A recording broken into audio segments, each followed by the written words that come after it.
Hey everybody, it's Pete. Good morning. Welcome to a new episode of today's Best Stock Picks. It is Monday morning, July 12th, 2021. Hope everybody had a beautiful weekend. Today we're going to discuss our top 5 picks heading into this week of July 12th. We're obviously going to talk about whether or not we should be looking to buy Virgin Galactic stock, SPCE, after the historic launch yesterday. We're going to do a review of the sectors from last week. Basic materials kind of working its way up towards the top, technology staying up there. And then we're going to dive right into the list of the other stocks I'm going to have on my watch list this week. So stick around. We will be back in just 1 minute.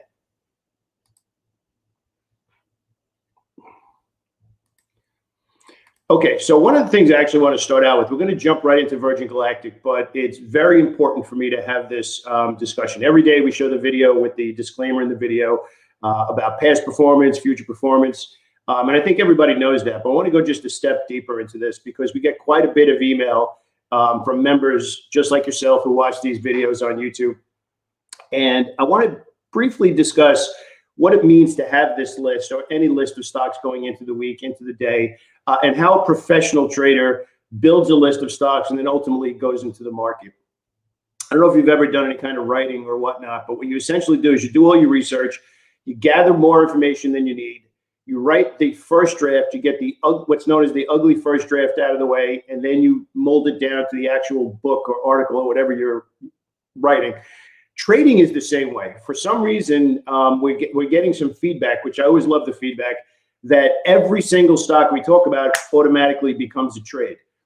They have to meet certain criteria. As soon as you put the criteria in the list, which is order flow and reading the tape and that kind of stuff, then the market opens and you make decisions on how you're going to manage those trades. I'll fully admit it. Some trades make money. Some trades don't make money. The winners you try and hang on to as long as possible. You look to add to those positions. Trades that don't work out, you scale out or you get out. The reason I'm bringing this up is that we've recently had some people emailing us with spreadsheets of everything we've discussed in the last 6 months, not fully taking into context that you work positions. Some positions you don't even trade if they don't hit up to the levels that you're looking at. We're very clear that sometimes we're talking about limit orders to get into trades. We're talking about buy stops to get into positions, and stock never goes up to that place. You never get into the position. Even if it does, then you learn to work the order. You take acceptable small losses, which we talk about. Losses are a business expense. So I just want to give some clarity. We have a lot of members of our community, both here on social media as well as people who have joined the boot camp with us, who are relatively new to trading or have a desperate, passionate desire to want to be a trader. And you need to realize there's trades that are going to make money, some trades that aren't going to make money. And I take losses just like everybody else, but they're a business expense. They're a part of what we do. So if you happen to be following what we do on a daily and weekly basis, like today, we're going to talk about the top 5 stocks that I'm looking to buy this week. Some of them become trades. Some of them go into what we call our tracking journal if they don't hit our prices, and some of them become trades that we manage. I'm perfectly okay with admitting that I have winning trades, I have losing trades, but nobody should ever just assume that as soon as the market opens, every stock that we talk about, we're buying as soon as the market opens. We're very clear that there are levels that they have to hit, and then we work positions. We actually put the trade on, and then we work the position in pieces. Some of them work out, some of them don't. The ones that we do, we try and maximize the profits as much as possible. The ones that we don't, we scale out or get out. It's what trading is all about. You don't need to have a monster winning percentage, although that's nice. You don't need to have a monster winning percentage to be profitable. So if you've been in that group that's tracking literally everything that I've said for the last 6 months, I applaud you for doing that. It shows how passionate you are. But trading is much, much more than just making a list of stocks to trade. Then you have to manage them. You have to decide when to get into them. You have to do the timing to get into them. We get a lot of questions about, tell me when to get in and when to get out, how to time these entries. And quite frankly, that's what we do in the paid memberships. That is, I'm never salesy. I do invite people, but that is what we do on the other side of the curtain. What we talk about here in the video is a strategy and tactics and the stocks I'm looking at. But ultimately, it comes down to, then we decide after the market opens or just before the market opens which stocks we're getting into and at what price levels. So I applaud you if you are that passionate where you're making spreadsheets of everything that we do. But there's so much more to what we do behind the scenes, from entry to exit to scaling in, scaling out, managing the positions, when to book profits. And that's really what's on the other side of the difference between chart reading and being a trader. Being a trader is so much more than just finding ideas. So I want to thank everybody who's been sending us the spreadsheets with a track record, but you don't know which trades we actually took and how we managed them. So I just wanted to throw that out there. I appreciate it, but I want you to raise your game a little bit and then bring questions to the table about, I see this level, or how did you manage that trade, that kind of stuff. And then we can have a healthy dialogue back and forth. But it's more so a professional lesson where you understand that you go into the day with a big list of stocks. Like the entire list I have today is probably 20 stocks. But then as the market opens, there's certain parameters that need to be met. And then those stocks become the trades that we actually put those positions on. And even if we put the trades on or call the trade out before the market opens, we always have two stages of every trade where we put the first piece on, and then we have another stage where we look to add to that position if certain conditions are met. So I want to thank you if you were sending me those spreadsheets, but please understand that I have losses, I have wins. Some trades I don't get into, even though we discussed them, like we're about to discuss 5 trades starting out with Virgin Galactic. But just elevate your thinking from black or white, right or wrong. That's just not real trading. Real trading is you put the trade on, you manage it. Some are winners, some are losers. And if you do your job on the winners, you scale those. If you do your job on the losers, you keep small losses small. So kind of a disclaimer as well as a lesson in professional trading. If you go into trading thinking that every trade is going to be a winner, it's going to be very challenging for you to have confidence. So anyway, we're going to head on over. We're going to start out with Virgin Galactic. We're going to share the screen, and we are going to jump right into history, I guess, depending on how you want to take a look at it. So obviously, Richard Branson yesterday, Virgin Galactic took off. A little bit of a delay yesterday morning because of weather concerns from the day before. Just amazing. The stock right now is actually trading up. We had a lot of questions about carrying the stock over the weekend. I did not carry the stock over the weekend. Last time it rallied, it got hit hard here on this big red day, which was the positive news, the announcement of the actual flight. A lot of selling since then, then some buying into the weekend. So here's the story of how I'm going to be handling this trade. Again, just to have the full discussion of it. This stock is just, it's an amazing stock to be day trading right now. Very much similar to AMC and some of the other meme stocks. Incredible, incredible volume, incredible volatility. Predictable every day as far as volatility and volume are both going to be there. I am day trading the stock right now. And as you can see here on the screen, we needed to hit me. I personally wanted to get over this 58 level, which right now it's around 53. So I'm looking to day trade it up to that level. If it gets above 58, which is the place that it hits twice now and couldn't get through, then I'll look to start building a longer term position. I personally, my style of trading, I do not like to trade into levels that sellers are clearly holding. And in this case here, 58 in that area. So absolutely going to be in the list, absolutely going to be looking to day trading it, but not looking to hold it longer until it gets over that level. And I'll tell you why. You scroll down the article here just a little bit, and yes, you feel like you're watching Star Trek right now, right? But this is really the part that I am thinking the most about. 600 people have signed up at an estimated of 250,000 per person. Okay, that's awesome. Then what? So 600 people can afford a $250,000 flight into space. Then what? At what point does it actually become commercial tourism? Is that going to happen in the next month? Is that going to happen? No, it's actually even saying 2022. So we buy the future earnings, and we have to really take a step back and think about, it's amazing. We feel like we're watching Star Trek start right now in our own moment in time. But what does this mean going forward in the time that you plan on placing the trade, which is another part of professional trading? All right, so we're going to work our way over into today's market and actually what's going on. Futures are actually down a little bit right now based on this. There's conversation again, which was a big part of the reason the market had that monster gap down last week, which is the Delta strain of the pandemic. Looks like it's coming back. Security issues are getting concerning again. They're talking about the possibility of a third vaccine, depending on where you listen to. And obviously, we're not going to talk about that today. That's really not the point of our discussion. But it has the futures down this morning. The futures are down a little bit.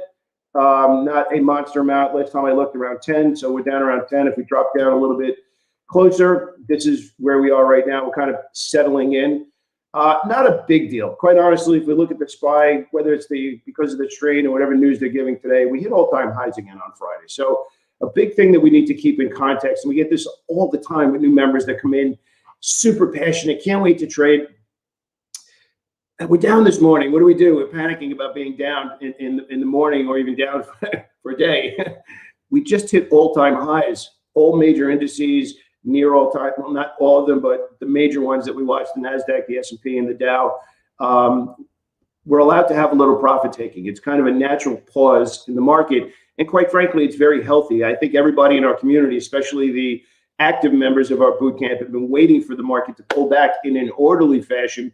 Having this one giant gap down kind of threw off the context of buying the bid lower. And we didn't kind of load up on it. If it was a nice orderly 2 or 3 day move to the downside for that same dollar amount, would have been an amazing spot to buy. But because it happened one day overnight and all that bad news, kind of took some losses, which we're going to talk about that in a minute. So we're going to work our way back over to the charts. We're actually going to get right into the other stocks we're going to be watching today and this week. So this is so space obviously is one of the top stocks I'm looking to trade this week, and I just explained how. Chewy is stock number 2. Chewy.com, Chewy Inc., showing some really, really good order flow. The problem that the stock has had is that it keeps bumping up into this $85, $88 level. So I'm really looking at that level above that. If it can get past the 88 level, then I'm looking up towards that 105 to 110 level. Now, what I really like about this is usually when a stock rallies and pushes and rally and pushes and rally and pushes, not quite what they call an ascending triangle here, but really solid order flow. So I am looking at it above the 87.50 to 88 level. And then, as I said when I started the video out today, I'm going to look to start building position up towards that 105 to 110 level. Stock number 3 is one that I haven't talked about at all, which is Coin. And I'm going to show you actually a big reason that we're watching it right now. Coin is showing some good positive order flow. It's holding the bid. And remember, we talked about holding the bid pushes up and goes sideways as opposed to pushing up and pulling back. So it's a little expensive. Not everybody can hop in on this trade, which is fine. That doesn't matter. This is really more about understanding what a great idea looks like. The 259 to 262 level is right around where we are, but we're finally above, which you can see here now, consecutive 2 out of the last 3 days. We finally got above that wall, which is the 50-period moving average, which is a significant level in most stocks. Usually when we're running our scans, looking to see if it could stay above that level. So if we could punch through this level and stay there, then we start working in order up towards the $300 level as our initial profit target. And that's actually something else you want to talk about as well. Every trade that we take has a certain risk reward, and that risk reward comes with an initial profit target, an initial risk. So that profit that you believe that you can make justifies accepting the risk. Once that minimum 3 to 1 comes into play and you hit your initial profit target, then you have to have different measures for managing the balance of that trade, which we call the profit maximizer. So you have initial risk, initial profit target. That's the start of the trade. You work the order within that window. If you're fortunate enough for order flow to hit your initial profit target, the profit maximizer kicks in, and then you have your ultimate profit target. So that's our initial profit target in Coin. Next, we're going to work our way over to TTD. This is a stock that had a stock split, and since the stock split in this window over here, you can see it had a monster move up and now a bunch of melted candles over a couple of weeks. And what's interesting about this is you kind of lose sight of the fact that the stock traded so well after the split, and now it's just kind of pausing in the 77.50 to 80 level. So I like it over 80. And believe it or not, over 80, I'm looking for it to make a run to 100. Finally, we're going to finish up with FSLR as stock pick number 5.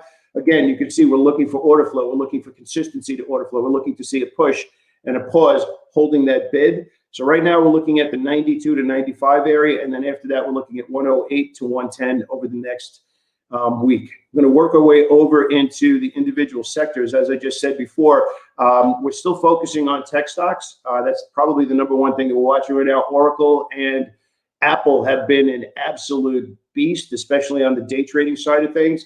I'll show those charts in a second. but basic materials has started to perk its way up to the top. So we're going to probably be calling out some of those ideas in the coming week as well. If you haven't been trading or watching Oracle and Apple, they have just been an animal to the upside, both of them holding the bid so well and staying there. They're probably both a little bit overbought at this point, which means that we're probably looking to day trade them right now. Oracle did trade into a pause on Thursday and take off again on Friday, but I personally want to see them pull back just a little bit before I look to initiate a new swing trade.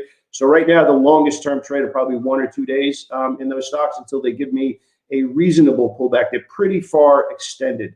So the last thing I want to talk about, which you just want to end up on here, which is very important to me. First, if you haven't done so already, you can click down, and if I'm providing value to you and you enjoy coming here every day, click down and subscribe. Make sure you hit the alert so that you get a notification from YouTube when we do new videos. And if you like this kind of this stuff, definitely smash that like button. I'd really appreciate it. But more importantly, as I did last week, we did a lesson on tape reading in level 2, and that was from you. That was from your comments. So if you have anything that you would like to discuss, would like to see a follow-up video, here's the context that usually make the juiciest videos, the best training videos. Let me know the obstacles that you believe are holding you back from being a more profitable trader. What do you think are the roadblocks holding you back when you buy stocks, and whether or not they move in your favor with reliability and predictability, or when you buy stocks, you feel like they move against you right away? What are the roadblocks holding you back? What are the obstacles that you believe right now are the reasons you're not seeing your account grow steadily from month to month? Let me know, and we'll do follow-up videos like we did last week. All right. Thank you so much for joining me today. I really appreciate it. Have an awesome, awesome day, and I'll speak to you soon. Take care.